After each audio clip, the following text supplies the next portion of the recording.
Hello and welcome to ACS Golf and this week's review with myself, Adam, shock horror, ACS Golf. Now, this week's review is the Nike Method Matter putter. Now, the reason for this review is if you've noticed on my channel already, I've reviewed a few Nike clubs where the whole point is I'm going to be putting together a Nike bag. And then in the summer, going to go down to Hersham where I normally play. Now, it's only a 67 par course. So normally me being a mid-handicapper, I will be shooting around the low 80s and below 80. So the idea is put together a Nike bag, not maybe a full one, and see how I get on and see if I can shoot what I would normally shoot. Now, I've already reviewed the driver. It's a Nike Vapor Pro driver that's going to go in the bag. So do check that out. And I've already reviewed the irons as well, the Nike Vapor Pro irons. So do check that out as well already on the channel. And do remember, if you're new to the channel, do subscribe. Every Sunday release a new video of a club that I picked up that I think is a good deal, or I think could perhaps change your game, looking at the perspective of a mid-handicapper, or even, if you're a low handicapper, it might not work for me, these clubs, but some of them could work for you because your swing's better, etc., compared to my extremely dodgy swing that does work, but is dodgy as hell. Or I just think a great deal, or just interesting clubs. I've got some great limited edition things behind me here, like that Tiger Woods one, which I will do videos for you in the future. So do remember to subscribe. Obviously, if you're returning to watch this again and you're a subscriber, thank you for subscribing, and hello again. Now, back to the club. With all these videos, what we're firstly going to do is take a closer look at the club.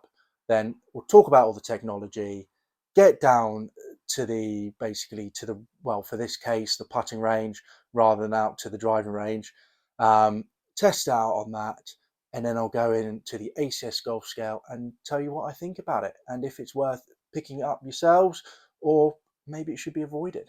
So remember to watch it all the way through to find that out at the end. Now, as mentioned, let's go and take a closer look at that club.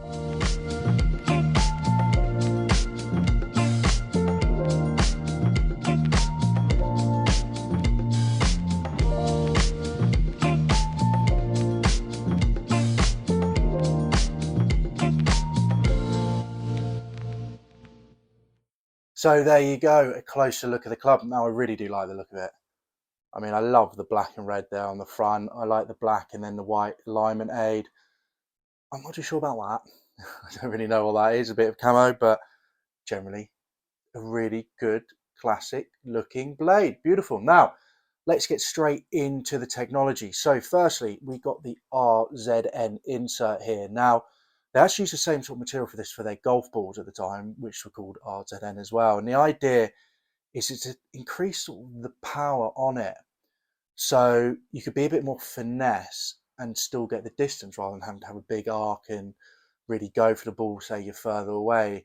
And also 2.5 degree loft as well. Normally I think a putter's around 4. I mean, obviously comment in down below if it is 4 or if I'm off the point there, but that's very low for a loft. And the idea was just to get that ball out quicker and really help with the roll. So there you go. Now, we'll discuss later how that works and if it does work after I've tried it. Now, and then you had this RTS, which return to square. I keep on wanting to say return to sender, return to square, which is basically a fitting process they did. And then what you would do is you go down, you'd have a mat, and then basically they would see your putting arc, and then they could decide what color you would be. This one's actually white here. And then they'd decide what club would be best for you. So it's quite a good process, to be fair. The only issue is obviously when you're buying these second hands, they don't make them anymore, you can't do that anymore. So it's all going to be very much trial and error. And then they had the adjustability at the bottom here with the weight, with the idea that they're in that fitting process, they can remove the weights, because if it's shorter, obviously the club is going to be a little bit more lighter, so they increase the weight here. Again, if it's longer, the shaft's going to be a bit heavier, so they decrease the weight here. With the idea of making this club very well balanced, because that's what you want with a putter. You want the putter to be balanced, because the moment it's not balanced, there's too much weight here or there's too much weight there, then it's going to affect your putting. So one thing I will say when looking to buy it second hand, maybe make sure there's a sticker there, like this one, 34 inches length. This is 34 inches length there, just to make sure that you know that it's the traditional weight. If it says 34 there and it's longer or it's shorter, it's also been cut down, and the likelihood of the weights being changed are slim. So, it might be slightly imbalanced, which could possibly not help your putting, or sometimes these weird things do. So there you go. Now, so that's obviously some of the technology in there. Now, the head weight, just to go back to that, is 345 grams, which is normal. And then obviously they move the weights around for there. So there you go. Now, obviously, then we also have the grip. They put a mid-size grip on it, which feels soft, which is good.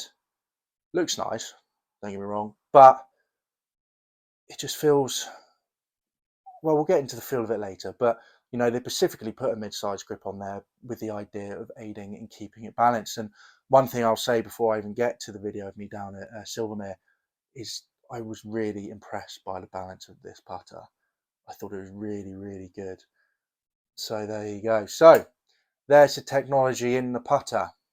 It's remarkable what these things you can put in, especially when it comes down to inserts. So let's get down to Silvermere, and I'll discuss more about the performance, and then we'll come back here and talk about the ACS Golf Scale. So here I am at Silvermere on one of the putting ranges. Technically this is actually the chipping range, but because it was midweek there was no one on it, so I thought I'd use this instead. Now, what I did was obviously I did close range, medium range, long range, really get a feel of the putter, and got obviously a few of those putts for you guys right here, right now. Now, one thing I'll say with it, when I was actually close, I was actually quite impressed with it. Actually, I thought I might have an issue with alignment with it, especially the fact they sort of use what I call maybe a mid mallet, the Bertinardi that I'm using at the moment, where it's blade-like but a little bit longer, so it does help me to align it. But I was absolutely fine, and I found that the balance of this club as well, the putter, was amazing. When you swing, it didn't turn with the face, a fade stayed straight, and I just found that I was just being more consistent out the middle, which I was really impressed with. But the more further I got away, so this is the mid here, and don't get me wrong, a lot of these were just near the hole, which for me it's good. 2-putt from that sort of distance I'll be very happy with. But the further I got away, then the more issue that sort of RZN sort of insert had, because it was becoming more and more difficult to judge the power of the club, because one of the review matters it comes up with is the fact that RZN insert really helps to sort of increase the power of it, which is a bit of a weird thing to say, but it did. So increase the power of the putter, which made it harder for when you're hitting it further to really judge the distance. And I think there's the odd one here actually that I hit and it goes absolutely flying past it because I just couldn't really judge it. But then it's something you could definitely get used to. I don't think it's the end of all. I think really if you're practicing and you're used to it, I think it's fine. But I definitely think that obviously if you're going from one putter and then you're putting it straight in the bag and you want to go out and use it, you might struggle a bit with that. It just needs half an hour, get down to the putting range beforehand and get a feel of it, and it does generally work. So there you go. Now let's get back to the office. So there we go. Now, as mentioned before, this I think will be the third time in this video, really impressed with the balance of this. Obviously we will go into the feel about the face, RZM face, in a second, but really impressed with the balance, and I will continue to say that because I really was. Now let's go into distance. So we've got 5 scales here: distance, feels, looks, price, forgiveness. Obviously distance, NA, not applicable here because it's a putter. I'm not going to the range and hitting as hard as I can to see how far it goes. So let's go on to feel. So remember, 1 to 5, 5 being the best, 1 being the worst. Feel. For me, the feel of the club was 3 out of 5. Now, obviously they're saying this insert, the RZN insert, actually makes it, you're supposed to increase the feel, make it feel very soft. But for me, it really isn't that soft. Now, I've actually had this club for a while. When I first bought it, it was a gift actually. When I first got it, I was using the Scotty Cameron X12 Phantom, which I have behind me, which is it's a milled face, CNC milled face, very soft mallet club. and this made it feel like an absolute brick, to be honest. And then I've gone to the Bertinardi, which is a more sort of blade in the middle of blade and mallet. It's a bit hard off the face, and so this didn't feel as bad as it originally did. So by no means is this insert going to make it feel the softest in the world, but it's not that bad. So 3 out of 5. And while we're discussing the insert, one thing I will say is, as I mentioned before, it comes out hot. It really does. And that's the whole point. And that's what they wanted. So what they wanted, they succeeded. The idea that it came out quite hot, so you could be a bit more finesse with it. So you didn't have to go all the way back because the ball would come out with some power. But it's quite difficult to get used to. So do remember that if looking at these clubs, because that insert really it's a hot insert. It really does shoot out. So do be aware of that, because when it comes down to long putts, like the 1-1 I did there right at the end, right at the beginning of the long sort of putt test, flew past it. I mean, I think I actually went off the green. So do be aware of that. Now, looks, wow, 4 out of 5. I can't say, I've already mentioned, I love the look of it. I love the black on it. Only issue is obviously when it's black like this, you can get chips. Got a few chips there on the top here, so do be aware of that. But I mean, it looks beautiful. The black and the red, really can't complain. It's gorgeous, gorgeous looking club. So let's go on to forgiveness now. Forgiveness, I've given it 2.5 out of 5. Reason for that, this is a mallet. This is a blade, sorry. This is a blade, which are the most unforgiving model of a putter. With the idea, obviously, with a mallet, if you hit it off the corner, off the toe of the heel, sorry, the idea you've got a weight there behind it, so it keeps it straight and it'll keep it sort of going, the ball going the right general direction. Obviously with this, you don't. So if it comes off right here, off the toe, then obviously the club will most likely turn a little bit and you will lose it, obviously direction wise. But also, you've obviously got the insert in the middle here. So if you hit it left or right of that insert, you're not going to be getting the same sort of power that you'd be getting if you hit it from the middle of the club. So anywhere between the middle of that club and insert, absolutely fine. But anything outside of that, I mean, it's got to be a bad putting stroke to do that, but it does happen. The ball won't go anywhere near the same distance that it did before. So they're good there. It's not going to do it because it doesn't have the insert in there. So be aware of that. So that's why the forgiveness for me is 2.5 out of 5. And also be aware of that when you go for the mallet. If you want to go for the mallet version of this, again, the insert's there. Anything on the outside, the power's going to drop off it. So, be nice finesse, and it doesn't go anywhere because you've missed the insert. So do be aware of that. And then let's get on to now the price. So originally, this came out for, in the UK, £100. So at the same time, roughly about $125 in the US. So this isn't the expensive putter. This is very much an affordable putter. And I have to admit, it does feel a bit affordable. Like I said, the insert for me isn't the most softest insert I've ever felt. It does feel quite hard. Obviously, like I said, I've given it 3 out of 5, but it is difficult to know if it's right in the middle, if it is a sweet spot where you've hit it on the face. And because you sort of have that value, it is a little bit less. So there, that can tell you the price point. The grip, again, the grip fits perfectly in the balance with the club, which is really impressive. But again, I've mentioned that 4 times, so we get to 5 at the end. The grip with it, even though it is nice and soft, it just feels a bit like when I touch it. I mean, I know, don't get me wrong, this is from 2015, but it just feels like it's going to come off in my hand a bit, like I'm going to get dirty hands from using it, get a bit of rubber off. So doesn't feel the most premium there from that, but again, that's not bad for, if I was spending 200-300 quid on this, then I would be like, what the hell's this? But for £100, I'm not going to complain about that. And then again, the head cover itself, it's a really nice looking head cover, but again, you can tell it's a one-on-one more affordable putter. So yeah, so Price when it came out, it was an affordable putter. Now, what's it like now on the second-hand market? Well, I've given this out of 5 a 4 because yes, £100 when it was brand new.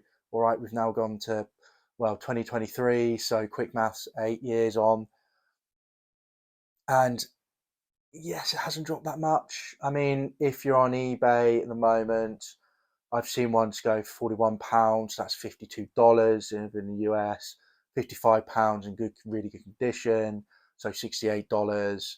You know, one which was bad condition was £30 and then $37. But so the price hasn't obviously dropped that massively. But compared to everything else out there at the moment, I think this is actually a really good value putter. I mean, if you're looking for Odysseys around the same price, TaylorMade around the same price, you're going older than this, to be honest. You're not looking for anything newer, you're going older.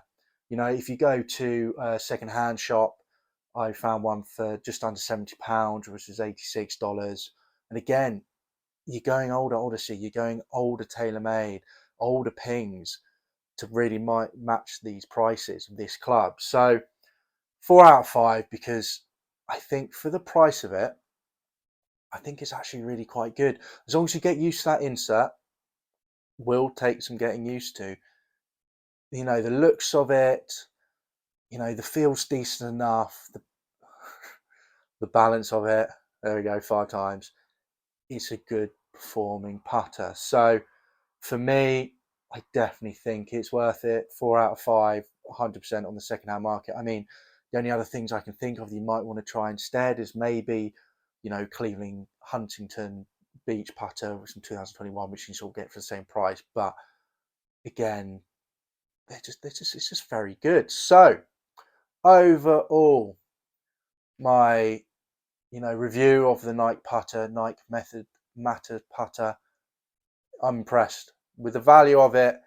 I think it's great. I think it's a good looking club. It will take some getting used to with that RZN insert, but it's really not that bad. But I really feel like it's one of these putters where it's going to be a bit like chalk and cheese. I think some people are going to try it, love it, you know, best second-hand putter I ever got, boom. And other people are going to try it and go, oh, this is the most awful thing. It feels like a brick. Or, you know, every time I hit the ball, it goes flying past and I never see it again. So do be aware of that. You're going to either, I think you're going to love it or you're going to possibly hate it. So, but for the value of it, it's worth a try. But be aware, obviously, Nike don't make clubs anymore, especially when it comes down to putters. More and more collectors are getting involved, and so you know the price can increase. Would I say this is worth spending over £100 on? So $125? No, I don't think so. I think that then you're getting into more modern TaylorMade, more modern Odysseys. They're just probably a little bit better. Well, not necessarily better built, but they just feel a little bit higher quality. So there you go.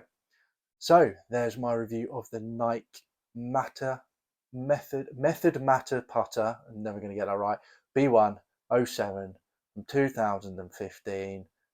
You know, it's worth a go, and I look forward to getting out on the course in it with my Nike bag in the future. It's going to be some fun, but I will need to practice with it beforehand, or I will be putting everything off the green.